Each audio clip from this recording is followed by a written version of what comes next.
Leave it to Italy to turn a mistake into an elegant tourist attraction. Hi, I'm Nick from Global Niko, and I'm back in Italy to explore some of the areas of Tuscany that are beyond Florence, which of course I've already shown you guys, and you can click above on that video if you'd like.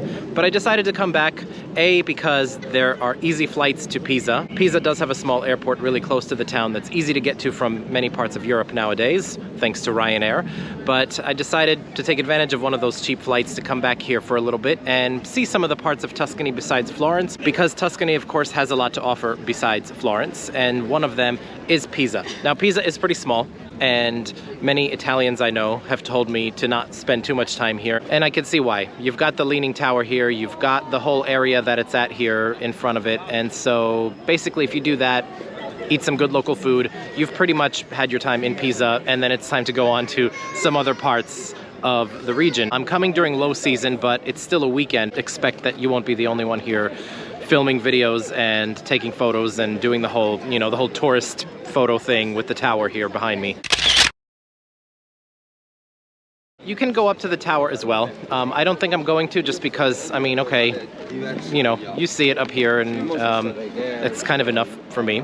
It is, of course, safe to go up. I mean, they wouldn't let people go up if it wasn't safe. There have been a lot of works done ever since it was first built, like almost 1,000 years ago, to make sure that it's steady and that it doesn't actually fall. So, yep, now it's just here, this quirky little bell tower next to the Duomo that is back here. That's pretty much all there is to see here in Pisa.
So that was a nice lunch with a bit of a local type of specialty.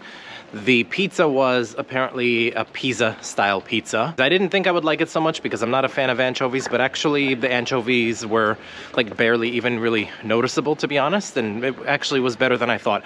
Everything else made up for it as well. It's still definitely way better than anchovies would be on pizza anywhere else, I think. And that came with the cecina, which I heard was the special local type of snack at this restaurant that I had it. It was sort of like a half cecina, half pizza. Not bad. I would recommend. Definitely try it. And they have sometimes options in some places where you can get a cecina sandwich or just the cecina just by itself, which by itself doesn't have a strong flavor. It's chickpeas, so, you know, any vegans out there, it would be acceptable for you to eat, but just without the pizza. That's basically like the most local thing that I was able to find out that you could eat here in Pisa. And of course, at this particular restaurant that I went to, they also have a homemade tiramisu. So if you feel like a dolce after, their homemade tiramisu is really excellent. That's pretty much it for here in Pisa. I'm just gonna be chilling around here the rest of the day today, and then getting ready to head up to the other place that I'm gonna go to here in Tuscany.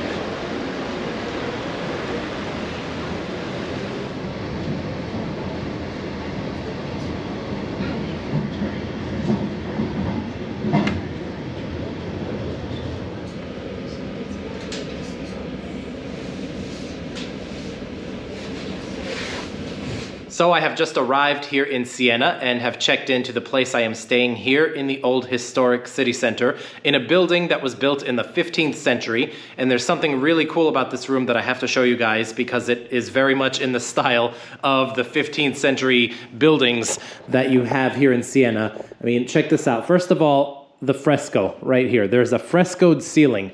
How many of you have stayed in a place that has a frescoed ceiling? I mean, this really kind of makes it obvious the time period in which this place was built. But, you know, you have, of course, you have your nice bed, you have a mirror and closet over here, you have a fireplace, which is just for decoration, not being used as an actual fireplace, and even the bathroom is a bit unique. Obviously, a little more modern than it probably would have been in the 15th century. You know, the mirror there looks kind of cool, much more modern type of shower, and the toilet, of course, you know, not quite, you know, 15th century. This is unique, maybe not old, but I've never seen a toilet that flushes like pushing up like that. So, all right, so something else unexpectedly unique. But yeah, this is basically, this is the room. I mean, it's very spacious and very, I wouldn't say opulent, but it is kind of cool looking. You can imagine if you were a 15th century merchant coming through Siena, which was very prosperous and very powerful at the time. It even rivaled Florence, which is, of course, also here in the Tuscany region of Italy. Let's go and take a walk around the historic center of Siena and get some lunch and maybe some coffee while we're at it.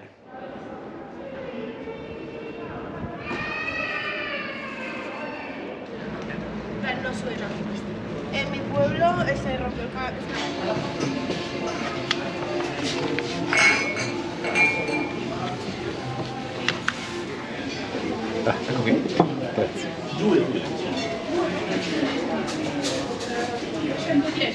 So that was a pretty decent lunch. I'll leave a link down below on what the name of the restaurant is and the information about it. It's very conveniently located to the most central part of Siena, which is the Piazza del Campo, and it's in front of the Palazzo Pubblico, the two main things to see here in Siena. And on a nice Sunday afternoon, despite it being a cold February day today, there will be plenty of people out and about, as you can see coming up to it right now. And you can see it's actually quite a big open square here, and it's kind of unique in that it's not a flat square. It's got kind of a little bowl thing going on here. But there is the Palazzo right there. And of course the tower that is very iconic, very famous here in Siena. But as you can see, plenty of space around, and despite it being a cold February day, it is a Sunday today that I'm filming this. People are out and about enjoying themselves. And also visitors as well. Not everybody here is Italian. I've heard plenty of other languages being spoken among people here too. So even if you come during a quieter time of the year, it still will be pretty lively around here, I would say. And I could see why. Siena is interesting in that it's not too big, but it's basically the quintessential medieval Tuscan town. It has a lot of history because it was once a very powerful city. In fact, it had a big rivalry with Florence, with Firenze, which of course is also in Tuscany on the other side of it. And so basically a lot of the buildings here in the historic center were built in the 14th and 15th century, and it has a very well preserved medieval wall around the city center, one of the most well preserved that can be found in existence today. It's about 1,000 years old, and you see it when you come in here. I mean, you can't miss it. You know when you are in the historic center, because besides the buildings, you really can't miss the wall when you come in and out of here. The best thing to do, other than walk around and admire the very unique looking buildings here and learn about the history, is to come and hang out here in the Piazza del Campo, if it's a nice enough day, and of course go and take a walk in the Palazzo Pubblico, which I'm about to do right now, to go and see what it looks like in there. I'm not sure at the moment if you have to pay to go in. I'll find out, but it seems like it would be worth it to go in even if you did. I'd like to go in and see what it looks like and to show you guys as well.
museum is not bad. You can learn a little more about the history of Siena through the museum. It's €6 for just the museum.